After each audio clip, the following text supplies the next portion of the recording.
We are going to start off straight away with the introductory case of this 52-year-old male with chest pain and mild hemoptysis who was transferred to my institution for further workup as he was not responding to treatment of this obvious right upper lobe opacity, which was slowly progressing over a few days, and patient did have mild hemoptysis associated with this opacity.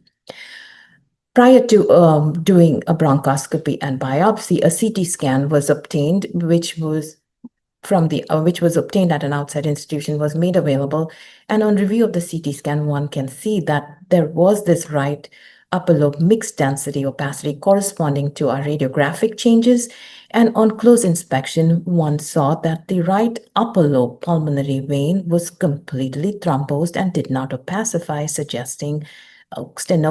stenosis or complete thrombosis of the upper lobe pulmonary vein. On further investigation and interrogation, the patient did reveal that he had a radiofrequency ablation for atrial fibrillation 6 months prior to this CT scan.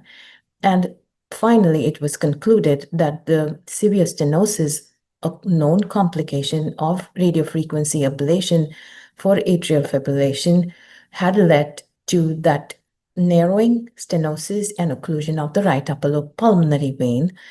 leading to a downstream area of right upper lobe opacities secondary to areas of hemorrhage and areas of infarction.